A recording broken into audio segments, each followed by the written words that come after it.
الحمد لله رب العالمين والعاقبة للمتقين والصلاة والسلام على نبيه الكريم أما بعد فأعوذ بالله من الشيطان الرجيم بسم الله الرحمن الرحيم ولا تلبسوا الحق بالباطل وتكتموا الحق وأنتم تعلمون وأقيموا الصلاة وآتوا الزكاة واركعوا مع الراكعين أتأمرون الناس بالبر وتنسون أنفسكم وأنتم تتلون الكتاب أفلا تعقلون واستعينوا بالصبر والصلاة وإنها لكبيرة إلا على الخاشعين الذين يظنون أنهم ملاقو ربهم وأنهم إليه راجعون صدق الله مولانا العظيم وصدق رسوله النبي الكريم وقال الله تبارك وتعالى إن الله وملائكته يصلون على النبي يا أيها الذين آمنوا صلوا عليه وسلموا تسليما اللهم صل على سيدنا ومولانا محمد وعلى آله وأصحاب سيدنا ومولانا محمد وبارك وسلم عليه. حاضرین عزیز وقار، میں نے آپ کے سامنے سورہ بقرہ کی چند آیات تلاوت کی ہیں، آیت نمبر 42 سے لے کر آیت نمبر 46 تک سورہ بقرہ کی، اور اس سے قبل جو موضوع بیان کیا جا رہا ہے یہ اسی موضوع کے تسلسل میں ان آیات کو میں نے آپ کے سامنے تلاوت کیا ہے۔ پچھلے جمعۃ المبارک کو ہم نے معرفت حق کے حوالے سے بات کی تھی، حق کی پہچان کے حوالے سے بات کی تھی، اور حقیقت حق کو جاننے کی کوشش کی تھی، اور اس میں یہ بات بھی شامل تھی کہ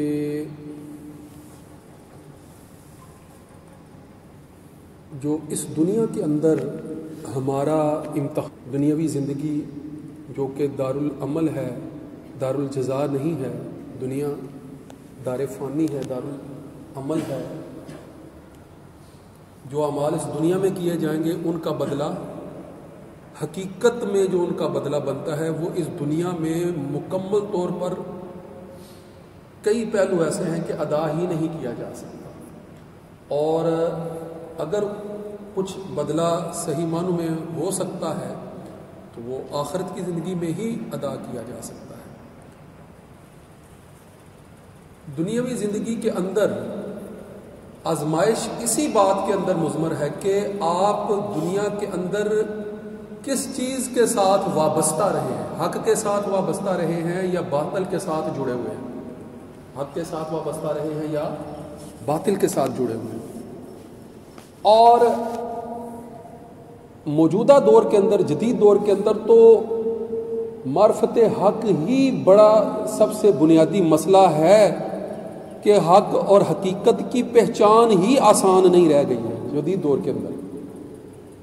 مگر یہ جو اللہ والے ہیں ان کے لیے مشکل بھی نہیں ہے، اس بات کو میں ان آیات کے ضمن میں بعد میں کروں گا، مگر عامت الناس کے لیے عمومی طور پر سب سے مشکل ہی یہ ہو گیا ہے جدید دور کے اندر کہ صحیح بات کا، حقیقت کا، حق کا، درست واقعے کا پتہ چل جائے۔ میں نے آپ کو جو ابتدائی بات کی تھی اسی سے اس کو جوڑیے گا کہ حقیقت امر واقعہ ہوتی ہے۔ میں اس ممبر پر بیٹھا ہوں، گفتگو کر رہا ہوں، اور آپ اس بات کو سن رہے ہیں، یہ اس وقت ہونے والا واقعہ ہے۔ اگر کوئی فرد اس کو جھٹلاتا ہے، چاہے وہ یہاں بیٹھا ہو یا یہاں بیٹھا نہیں ہو، اور کہے کہ ایسا کچھ اس وقت گفتگو یا بیان یا جمعے کی تیاری اور جمعے کے سلسلے میں معاملات مسجد میں نہیں ہو رہے، تو وہ امر واقعہ کے خلاف بات کرتا ہے، حقیقت کے خلاف بات کرتا ہے۔ دنیا اور کائنات کے اندر جو کچھ ہو رہا ہے اس کو اس طرح سے بیان کیا جاتا ہے جیسے ایسا کچھ ہو ہی نہیں رہا، اس طرح سے بیان کیا جاتا ہے، یعنی حقیقت کے خلاف، مکمل طور پر خلاف۔ ابھی جو ہے وہ یہ تبصرہ بڑے پیمانے پر اٹھ کر سامنے آیا کہ ہم کر کیا رہے ہیں۔ ہم اس جدید دور کے اندر رہتے ہوئے دنیاوی اعتبار سے، وسائل کے اعتبار سے سب سے بڑی طاقت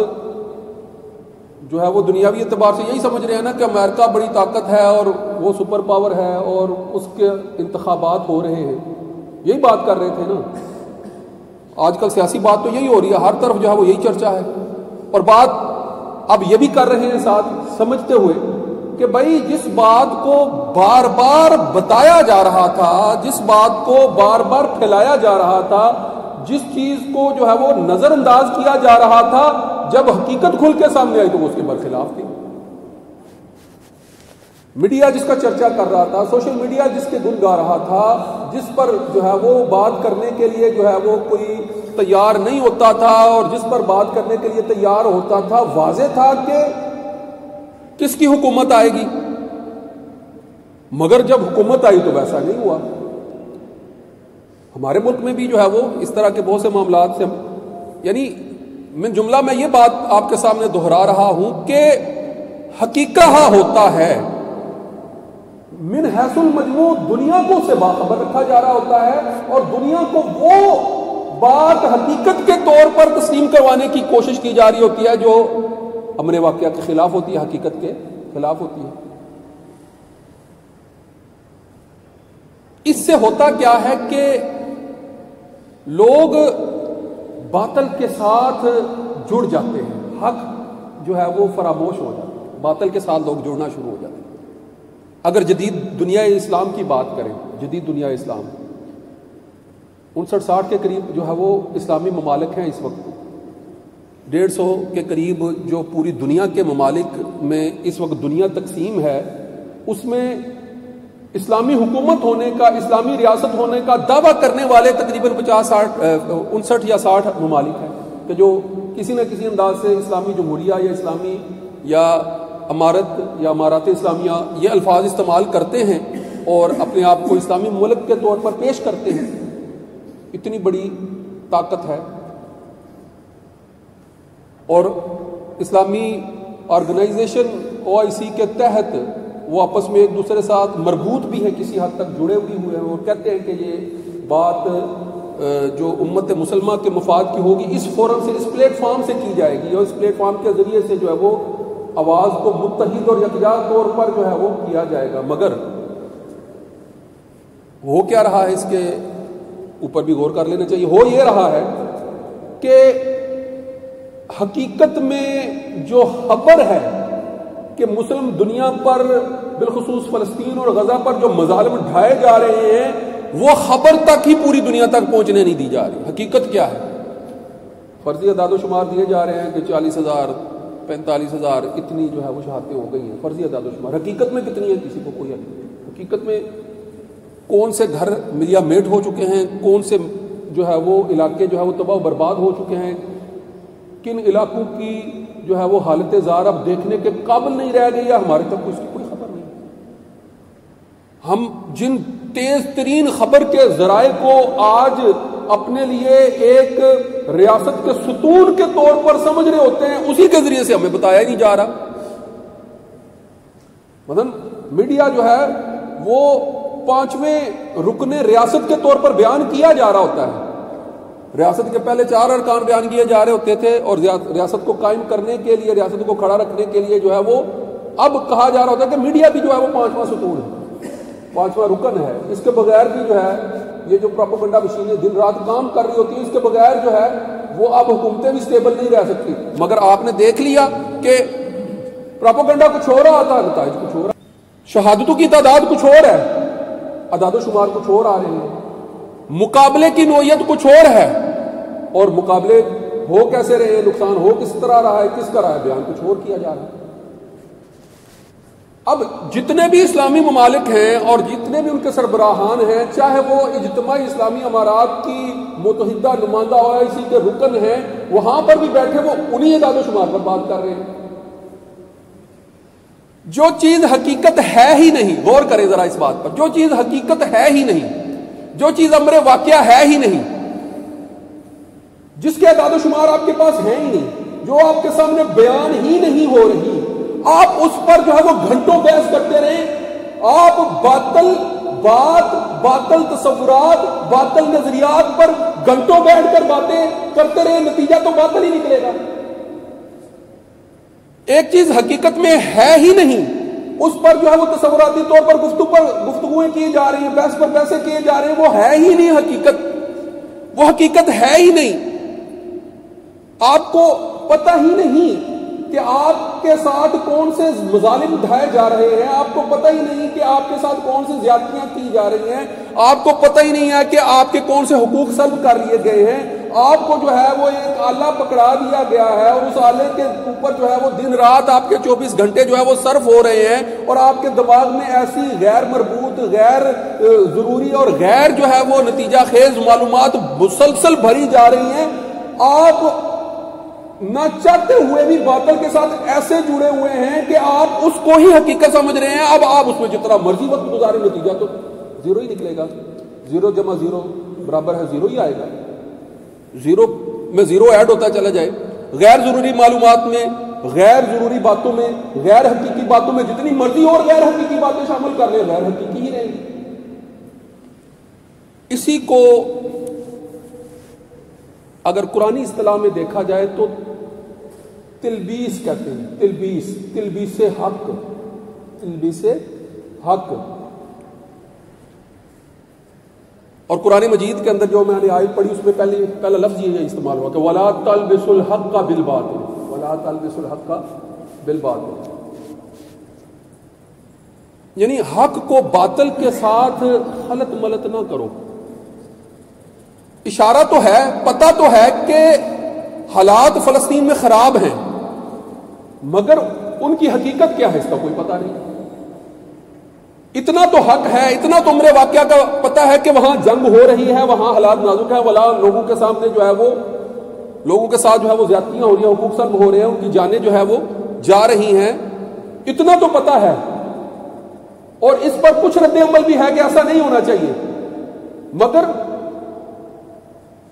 اگر کسی طرف سے یہ اشارہ آتا ہے کہ بھئی یہ تو جینوسائیڈ ہے، یہ تو قتل عام ہے، یہ تو نسل کشی ہے، یہ تو لوگوں کا جو ہے وہ اسلام کا مکمل جو ہے وہ اسلامی بنیادوں کا،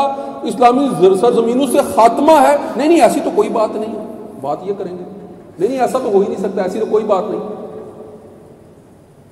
بھئی ہزاروں تو آپ بتا رہے ہو،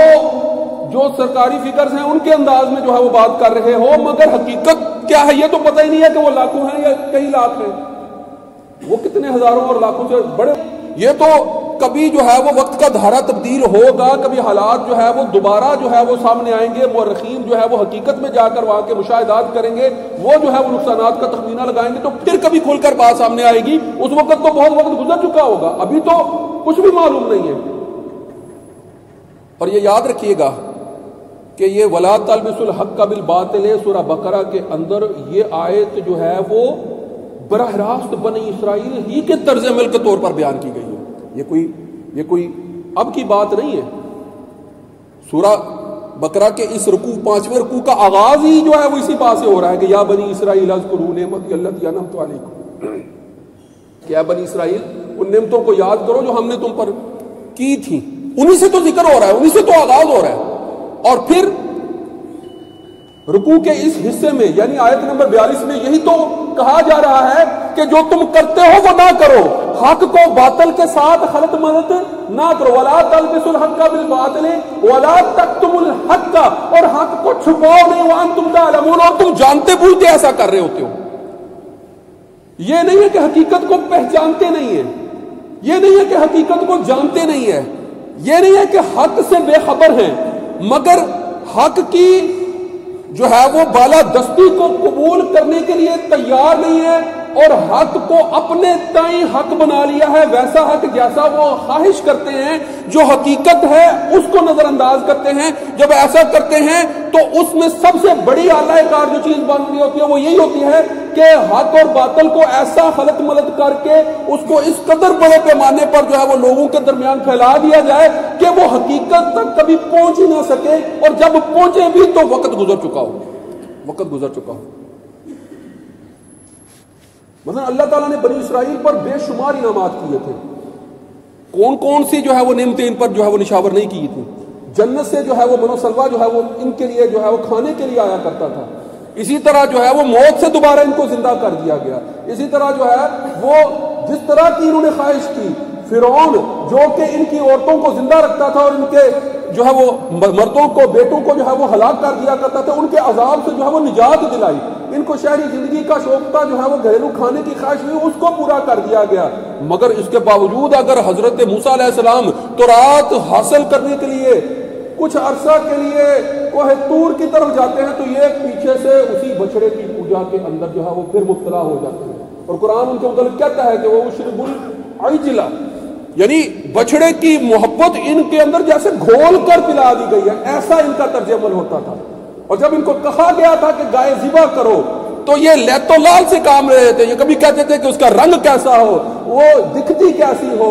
اس کی عمر کیا ہو، وہ کس طرح کی ہو، 100 طرح کے سوالات کرتے تھے. گائے کو ذبح کرنے کا حکم پورا نہیں کرتے تھے. اور جب ان کو پتا چل گیا کہ یہ کیسی گائے جس کا بالآخر جو ہے وہ طے کر دیا گیا، جب وہ سنہرے رنگ کی جو ہے وہ باقرہ عمر سے تھوڑی سی بڑی اور جو ہے وہ بڑی عمر سے جو ہے وہ درمیانی عمر کی جو گائے ہے وہ ان کے سامنے آئی، خوشنما سنہری رنگ تک دیکھ کر جو ہے وہ آنکھوں جو ہے وہ اس کو جو ہے وہ لبھا دیتی تھی. اب ذبح کرنے کو دل نہیں کرتا تھا. مگر ایک تو ویسے گائے ذبح کرنے کو دل نہیں کر رہا، تو اب جو ہے وہ ایسی خوبصورت عمدہ گائے کیسے ذبح کرے. تو یہ جو طرز عمل بنی اسرائیل کے انبیاء کے ساتھ، کہ جن میں سے اکثر ان کا طرز عمل یہی تھا کہ اکثر کو جو ہے وہ جھٹلاتے تھے، ان کی تکذیب کرتے تھے، اور اکثر کو تو قتل کرنے کے در پہ ہوتے تھے، قتل کر دیتے تھے. اپنے تئیں حضرت عیسیٰ علیہ السلام کو تو قتل کر چکے تھے، اپنے تئیں تو انہوں نے پورا بندوبست کیا تھا. اس کے بعد بھی آج بھی نسلی تفاخر کے اندر مبتلا، آج بھی کتمان حق، ولا تکتموا الحق کا بات ہے، کتمان حق یعنی حق کو چھپانا. وہ باتیں جو ان کی کتابوں میں نازل کی گئی تھی، جو نبی آخر الزمان کی بعثت سے متعلق تھی، یا اس کے علاوہ جو ہے وہ عامت الناس کو اسلام کی دعوت دینے سے متعلق تھی، یہ تو اپنے لوگوں سے جو ہے وہ چھپاتے تھے. کہتے تھے کہ ان کو دکھانا نہیں، بتانا نہیں، وگرنہ یہ آپ کے زیر اثر نہیں رہ جائیں گے. اور اس کے لیے جو ہے وہ تلبیس حق، یعنی حق کو جو ہے وہ باطل کے ساتھ ایسا خلط ملط کر کے بیان کرنا کہ حقیقت کسی پر آشکارا ہی نہ ہو سکے. اس وقت بھی یہی طرز عمل تھا، آج بھی ویسا ہی طرز عمل ہے. اور جدید جتنے بھی میڈیا کے ادارے ہیں وہ ان کے اس طرز عمل کو ایسا بڑھاوا دے رہے ہوتے ہیں کہ حق کی پہچان معدوم ہو کر رہ گئی ہے، اور حق ہو بھی سامنے تو ہم پر اثر انداز نہیں ہوتا اور ہم رد عمل دینے کے لیے تیار نہیں ہوتے. ہاں اگر تھوڑی سی ہمیں تکلیف ایسی پہنچے کہ جس سے ہماری کوئی خواہش پوری نہ ہو رہی ہو تو ہم پھر اس پر رد عمل دیتے ہیں. اور یہ بات تو میں نے شروع میں بھی کی تھی کہ ہم اپنی سرحدوں کی حد تک تو رد عمل دینے کے لیے تیار ہوتے ہیں، امت مسلمہ کے مجموعی مفاد کے لیے رد عمل دینے کے لیے تیار نہیں ہوتے. اور اسی وجہ سے کہ حق کی حقیقت جو ہے وہ اس قدر اوجل ہے کہ باطل کا ساتھ لامحالہ جو ہے وہ دیتے چلے جا رہے ہیں. بہرحال اس موضوع پر مزید بھی گفتگو کی جائے گی. وآخر دعوانا ان الحمد للہ رب العالمین. سنتیں ادا فرمائیں.